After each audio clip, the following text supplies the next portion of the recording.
For more news updates, do subscribe, like, share and comment. Clipper 28. Police बेबस और अपराधी ताकतवर। पूर्व सीएम ने पूछा, यह कैसा छत्तीसगढ़। रायपुर में मां बेटी की हत्या और दुर्ग के पाटन से एक ही परिवार के 5 लोगों की मौत की घटनाओं का जिक्र करते हुए डॉक्टर रमन सिंह ने मौजूदा सरकार पर सियासी सवालों के तीर छोड़े हैं। वहीं मुख्यमंत्री बघेल ने रविवार को साफ कहा कि बठेना गांव की घटना को खुड़मुड़ा में हुई घटना से नहीं जोड़ा जाना चाहिए। देखिए, दोनों घटनाएं अलग अलग हैं और दोनों को एक साथ नहीं देखा जा सकता।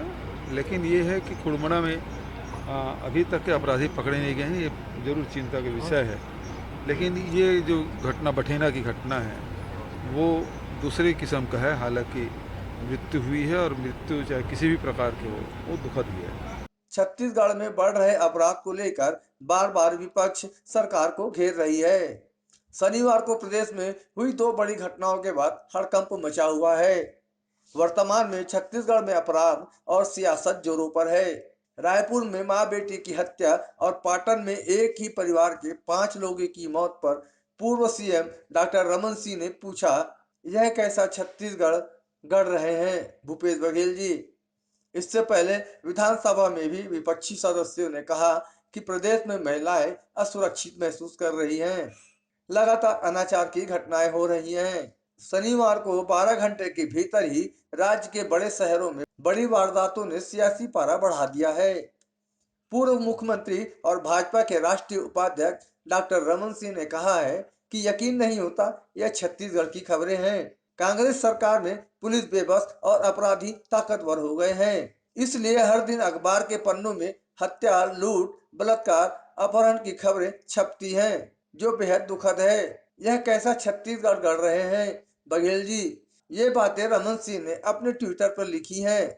वहीं मामले की गंभीरता को लेते हुए गृह मंत्री ताम्रध्वज साहू सोमवार को दुर्ग जिले के पाटन थाना क्षेत्र के ग्राम बठेना पहुंचकर एक ही परिवार के 5 लोगों की मौत की घटना का जायजा लिया।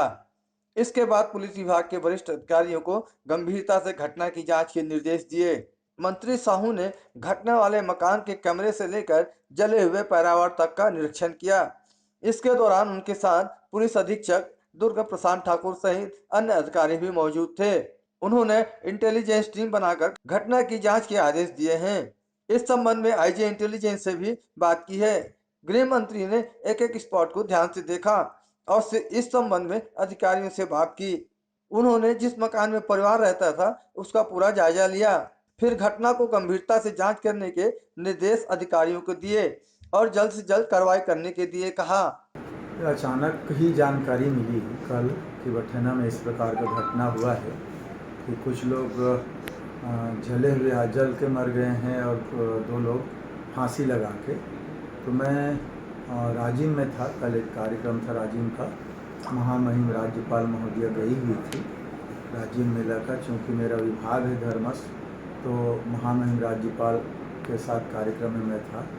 जैसे ही मुझे जानकारी मिली, मैं दुर्ग एसपी प्रशांत ठाकुर से बात किया और उनको बोला कि तत्काल पहुंचो, सब टीम को भेजो और वास्तविक क्या है उनको देखो, और तत्काल अगर कोई अपराधी पकड़ने वाली बात है तो तत्काल टीमें बनाओ और करो और थोड़ा कड़ाई से जांच करो, ऐसा मैंने उनको निर्देश दिया। तत्काल उन लोग सब टीम रवाना हुए और जा कर के वहाँ देखे जो हालात मिली।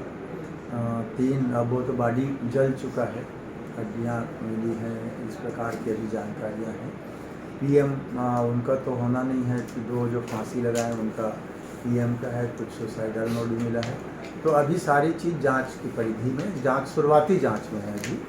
पीएम रिपोर्ट इनका भी और उनका भी सब देखे, फिर उनको क्या हुआ है, वास्तविक कैसे हुआ होगा, ये सब जांच के बाद पता चलेगा। उसके विषय में हम लोग अभी प्रारंभिक जानकारी, क्योंकि कल ही का घटना है, तो अपनी ओर से जानकारी लिया है। न खेती किसानी कर्ज, जिसको हम लोग कर्ज के कारण आत्महत्या किया ऐसा लोग बोलते हैं, तो वैसा नहीं है कुछ भी उसमें। अब व्यक्तिगत लेन देन अगर किसी से रहा है क्या है, तो उसको हमारे सरकारी रिकॉर्ड का नहीं होता वो, या शासकीय पक्ष के कारण नहीं होता, तो इसलिए हम लोग उसमें कुछ नहीं कह सकते। कर्जा किससे लिया है, कितना लिया है, वो सब अभी जांच का विषय है और जांच करने के बाद कुछ स्थितियां स्पष्ट होगी। बहरहाल छत्तीसगढ़ अपराधियों का गढ़ बनता जा रहा है और पुलिस प्रशासन इस पे नकेल डालने में नाकाम साबित हो रही है। अब देखना ये होगा कि इन सब अपराधों पर नकेल कब कसती है। क्लिपर 28 के लिए मुकेश वर्मा की रिपोर्ट। लेटेस्ट न्यूज़ के लिए सब्सक्राइब करें और न्यूज़ अपडेट्स के लिए बेल आइकन पर क्लिक करें।